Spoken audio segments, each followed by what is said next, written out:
Hi friends, welcome back to my channel.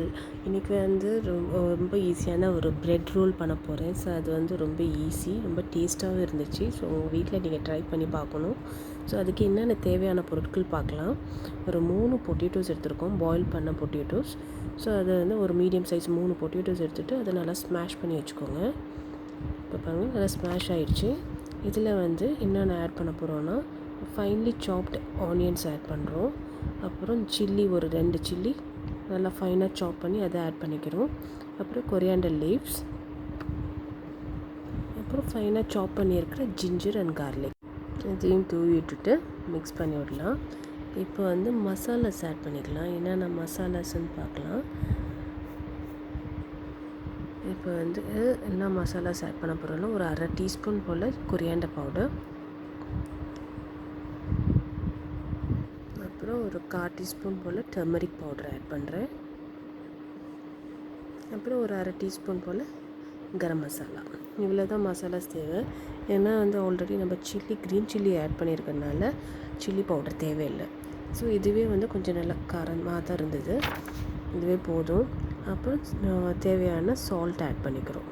இதை கொஞ்சம் நல்லா மிக்ஸ் பண்ணி விட்டுடலாம். ஆலூவில் வந்து பொட்டேட்டோவில் நல்லா மிக்ஸ் ஆகட்டும். அந்த மசாலாஸ் நம்ம போட்டிருக்கிறதெல்லாம் கொஞ்சம் இறங்கட்டும். நல்லா மிக்ஸ் ஆகிடுச்சு. இப்போ கடைசியில் வந்து கொஞ்சம் அஜ்வைன் போட்டுக்கலாம். ஒரு 1/2 டீஸ்பூன் போல் அஜ்வைன் ஆட் பண்ணிக்கலாம். அஜ்வைன் அதை மிக்ஸ் பண்ணி வச்சுக்கிறோம். இப்போ ஒரு பிளேட்டில் வந்து கொஞ்சம் தண்ணி ஊற்றிட்டு ப்ரெட் எடுத்துக்கிறோம். நான் எடுத்துருக்கிறது வீட் ப்ரெட்டு. சைட்ஸ் எல்லாம் நான் கட் பண்ணிவிட்டேன். அதை ஒரு டிப் பண்ணிவிட்டு எக்ஸஸ் வாட்டரை வந்து ஸ்க்வீஸ் பண்ணி எடுத்துக்கிறோம். ஏன்னா அப்போ தான் வந்து நம்ம ரோல் பண்ணுறதுக்கு ஈஸியாக இருக்குன்றதுக்காக. இப்போ அதுமாரி ரெடி பண்ணி வச்சுருக்கேன். இப்போ இந்த ஸ்டஃபிங் எடுத்து, இல்லை அதுக்கு முன்னாடி என்ன பண்ண போகிறோன்னா, மைதா ஒரு 1/2 டீஸ்பூன் எடுத்து ஒரு ஸ்லர்ரி வாட்டர் பண்ணிக்க போகிறோம். ஸோ அதில் தண்ணி ஊற்றி கொஞ்சம் நல்லா வாட்டர் கன்சிஸ்டன்சியில் வச்சுக்கலாம். இப்போ இந்த ஸ்டஃபிங் எடுத்து சென்டரில் இப்படி வச்சு, பாருங்கள், சென்டரில் இதுமாரி வச்சு அப்படியே ரோல் பண்ணணும். ரோல் பண்ணி எல்லா கார்னர்ஸும் நல்லா கொஞ்சம் அப்படியே ப்ரெஸ் பண்ணி விடுங்க. அப்போ தான் அந்த ஸ்டஃபிங் வெளியே வராது.